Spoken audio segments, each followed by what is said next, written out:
Hello everyone, this is Linda, and this is like take 4 on this video, so hope I can get it done this time. Anyway, this is from Lynnyvonnestwo, and she and I did a swap, and thank you so much, Lynn, for doing the swap with me. Our theme was Downton Abbey, and I just love this pocket letter that she has sent me. It's just wonderful, and so anyway, let me tell you about the side here. She's put this really cute charm on here, and then she's added these acrylic beads on this very pretty ribbon, and then she's added some seam binding.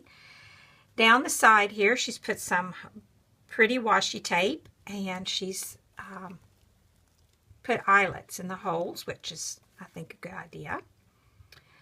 And I love this picture. I love it. I love Lady Violet. She is so funny and so clever with her one-liners. She is the queen of one-liners, I think.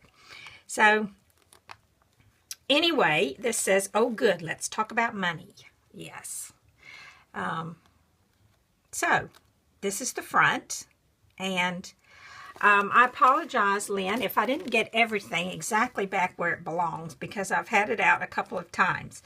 The first time that I did this video, it was too long, and the reason why was because I really spent a lot of time going through each and every pocket, and there are some of these pockets that I'm going to do that again, but I will go through some of the other things a little faster.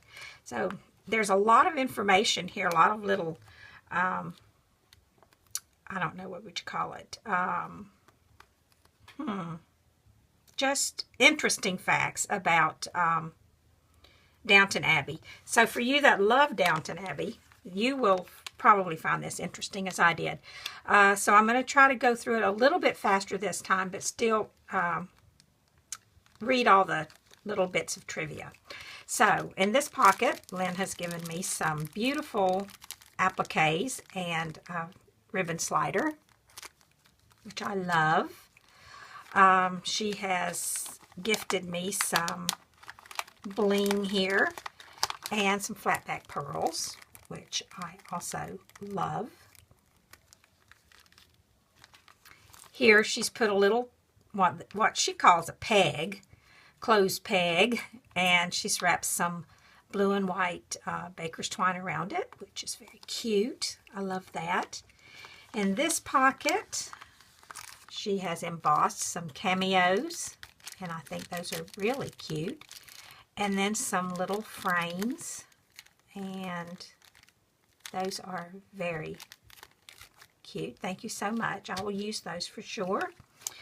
Here is a very pretty packet of tea, and Lynn has made a tea bag, and isn't that so cute? It's got little teapots on it, and she's used a little teacup here for the little tag on the tea.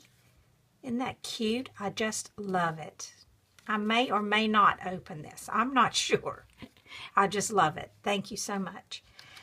And this is a wonderful picture of Downton Abbey. Isn't that just so pretty? I would love so much to go and see this in person. This is the Highclere Castle, and it was one of 100 stately homes considered for the series. I love that. Okay, and here is one of the Highclere rooms used for filming. Now, in here, get it out. It says, "Just for you," and I've already had this open and read it, but I'm going to read it again because I just thought it was so interesting. These little facts about Downton Abbey. And let me make sure I get all of them out. One more in there. Stuck it there. Okay. Now, Okay, in the kitchen, just a couple of hobs work, and it's only steam that comes out of the ovens. Well, I didn't know that, but there's other things that I really didn't know that I found so interesting. Now, it says many of the male actors require corrective makeup as the high collars of the period cause skin rashes. Lord Gillingham is still in hot pursuit of Lady Mary. Oh, I love her. She's so beautiful, so beautiful. The in-house art department produced everything from period product labels to menus to parcels. And there's a picture of a parcel there. More than 100 stately homes in Britain and Ireland were considered as the series location, although Highclere Castle in Hampshire was the first place the production team saw. So they saw it first, looked at 99 more, and then came back to this, I guess. So I can't imagine any of them being any more perfect than this one was. Excuse me. Although some props are hired, many are bought as they are used repeatedly. Props are sourced from antique markets such as the ones at Kempton Park, Dorking, and Lincoln. Remember the newfangled electric mixer that frightened the life out of Miss Pat Moore in Series 4? It was an original 1919 mixer found on eBay USA and cost $99. So how about that? The mixer came from the United States. Bought on eBay. eBay. Okay, I thought that was very interesting. And then, although the shoot for each series and the Christmas special runs from February to August, Downton is practically a year-round production. When shooting is over in August, post-production work still goes on until November. So, I guess that ensures that they have a job for almost the whole year. So, keeps them in work. So, the upstairs actresses have to be in the makeup chair at 6:30 a.m. on the days they're on set. It takes on average an hour and a half to do their hair and makeup.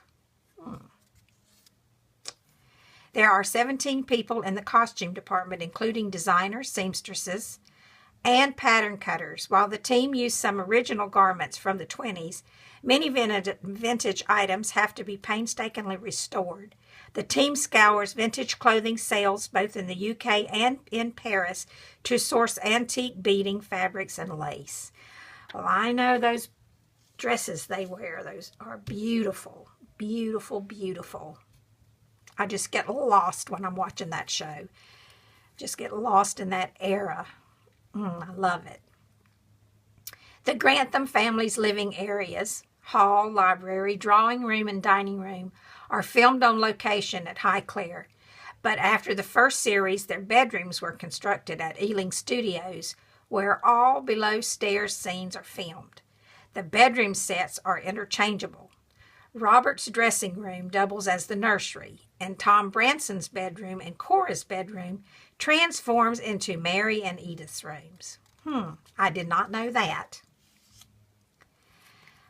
This was interesting. Shoes are specially made for the cast, as original 20s footwear is difficult to come by. Plus, they tend to be too narrow for today's feet. Now, I wonder why that is, that feet back in the 20s were more narrow than they are today. That's interesting. Anybody got any ideas as to why that might be? We have flatter feet now, or maybe we are heavier and that our feet are just fatter? I don't know. The rule on set is all the actresses must wear total sunblock in order to maintain an authentic pale 20s complexion. Well, now that's something I didn't know. And if you see something flying around, there's a gnat in here. Gnats plague the South in the summertime. So, all the food on screen is real, although chicken is substituted for fish dishes, as fish tends to smell when it's been sitting around all day. Well, I think fish seems to smell anyway. Downton's own home economist makes everything in bulk, so food can be constantly replenished, and therefore kept looking fresh during long hours of filming. Isn't that something? Anytime they want, they can just get a bite of something that's fresh. How about that? I wonder if they do that here in the United States when they're filming. I don't know. Anyway, those were very interesting little things, I thought. And this says, according to Alistair Bruce, Downton's historical advisor, the odd historical detail has to be amended in order for us to understand what's going on. If our characters spoke exactly like people in the 20s, the dialogue and tone of the voices would sound unfathomable to modern ears, he says. Well, what do you think about that? That's interesting too. Now, I have another little thing here that says, what's new at Downton Abbey? And I'm not sure when this was printed, but I'm going to read it to you. It's 1924, and changes are afoot, starting with a fire at the house. Could this be a soap-style tactic to kill off superfluous, I don't know how to pronounce that, superfluous characters? We'll have to wait and see, but in the meantime, Labour have come to power for the first time, and both Lord Grantham and Butler Carson, there's that gnat. I got him.